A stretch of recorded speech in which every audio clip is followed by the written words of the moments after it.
Hello, my name is Wyatt Lambert, and I'm going to be presenting my final report on the ecology of Kamiak Butte.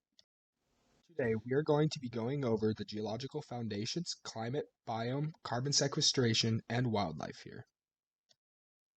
To start, around 200 million years ago, all the continents were pushed together, creating a supercontinent known as Pangaea.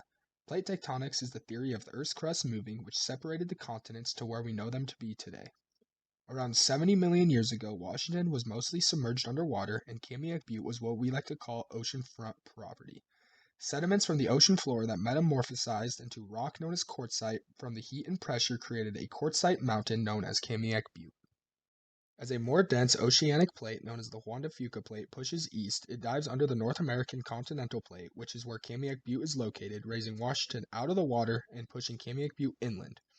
As the lithosphere of the Juan de Fuca plate, the layer right beneath the crust, dives into the molten magma asthenosphere of the North American plate, it melts and rises to the surface in balloon-like shapes called diapers. As the pressure increases, magma seeps through the Earth's crust and out of the fissures created by pressure, covering a massive area of northeastern United States. The molten lava covered large portions of eastern Washington and Oregon, as well as central Idaho, shown in the orange on the map to the right. It cooled into basaltic rock that we can find all over Kamiak Butte and became known as the Columbia River flood basalts. Basaltic rock from the flood basalts make up for 99% of basalt we can find today and completely changed the topography of the Palouse. After the flood basalts, about 2.65 million years ago, the Earth's climate dropped and we entered an ice age.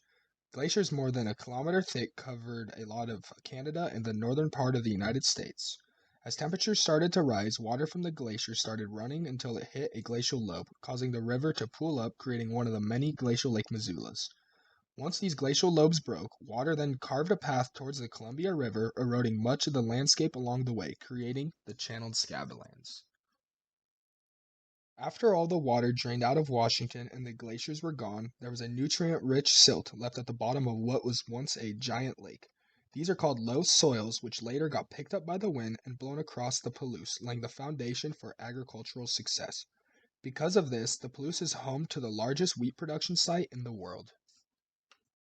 Next, we will be looking at how together the solar energy, temperature and precipitation, air masses, and topography all influence the climate at Kamiak Butte.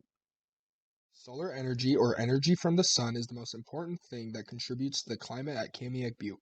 Solar energy drives almost every known physical and biological cycle in Earth's systems.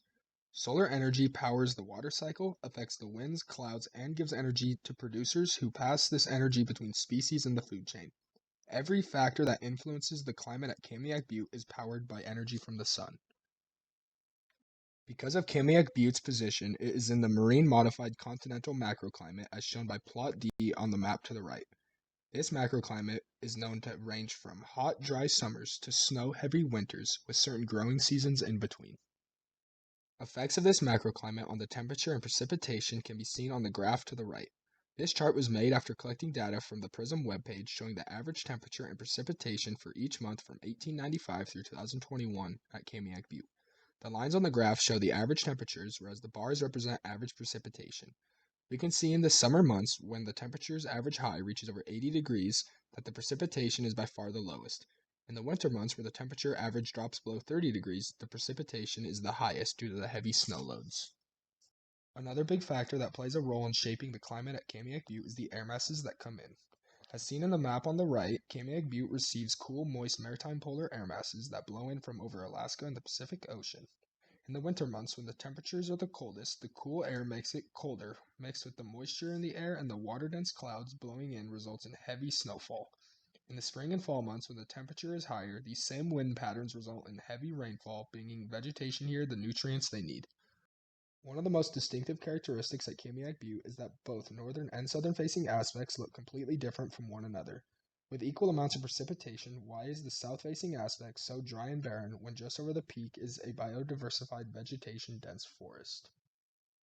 This is because the southern facing aspect gets majority of the sun's solar radiation, drying out the soil here, making it so very few plants can survive. The northern facing aspect, as seen in the diagram below, stays shaded from a lot of the sun's rays coming in from the south. The dense forest also is able to shade a lot of the shrubs underneath so that the soil here is able to store water for plants and still get just the right amount of energy from the sun for vegetation to flourish. A biome can be described as the vegetation and wildlife that are able to survive a given climate of an area. We will be looking at the North American Western Interior Shrublands and Woodlands biome. Due to differences in the solar radiation, the north and south aspects have very different vegetative communities. On the south side of the butte, the only trees able to survive on this side are the ponderosa pine, as well as sagebrush, serviceberry, and other smaller plants that can survive in such a dry environment. On the north side, there is a much larger, more diverse community of trees and plants. Douglas fir, western larch, and ponderosa pine can be found on this side with a much more dense undercover. On the south side, we see around 35 ponderosa pine trees per acre, whereas the north side has about 130 total trees per acre. This highly diversified plant community plays a huge role in the ecosystem here. The reason plants play such a crucial role in an ecosystem is because of the carbon that they sequestrate. Carbon is an important source of energy that flows through the ecosystem through abiotic and biotic factors. Carbon is taken in through plants as part of photosynthesis and turns into part of the plant's biomass, which is passed on through animals as it is consumed. Carbon is then released back into the atmosphere through plant and animal respiration. To no surprise, the north side of Kamiak Butte sequestrates far more carbon than the south side due to high plant density. 71% of trees on the north side are Douglas fir at about 93 trees per acre. There are 205 acres on the north side of Kamiak Butte, totaling in roughly 19,065 trees, all holding roughly 17,487,792 pounds of carbon. Adding in total carbon sequestrated by ponderosa pine and western larch, we get 18,568,595 pounds of carbon sequestrated on this side alone. On the south side, there are 35 ponderosa pine trees per acre covering 180.2 acres, totaling in roughly 6,307 total trees, sequestrating 734,930 pounds of carbon. Together, Kamiak Butte sequestrates 19,303,525 pounds of carbon. Wildlife is another very important part of an ecosystem here at Kamiak Butte. Here we can see pictures of porcupines, Merriam turkey, Shirasi moose, and a herd of elk, all taken from game cameras at Kamiak Butte. Other species that exist here are white and mule deer, coyotes, bears, weasels, owls, squirrels, and many other animals. With the removal of wolves from this ecosystem, there is really no predators for the deer and elk populations here. These populations are able to flourish, competing for resources with one another, which could eventually end in a trophic cascade for the vegetative communities at some point in the future as these populations grow. Kamiak Butte is unique in that both mule and white-tailed deer exist here. These deer share a recent common ancestor, but due to speciation, the deer population split, causing both species to evolve separately from one another. Mule deer are known to be bigger, have heavier antlers, and prefer to live in higher elevated areas, whereas whitetail are slightly smaller, lighter, have more rounded antlers, and prefer lower elevated areas. With these species being so closely related, they are susceptible to cross-species mating, resulting in hybrid offspring that in most cases have a lower fitness level than the parents and are usually sterile. Rising out of the Palouse wheat fields, Kamiak Butte creates a great place for people all around to go for a beautiful hiking experience and can witness all the amazing factors that go into making this ecosystem.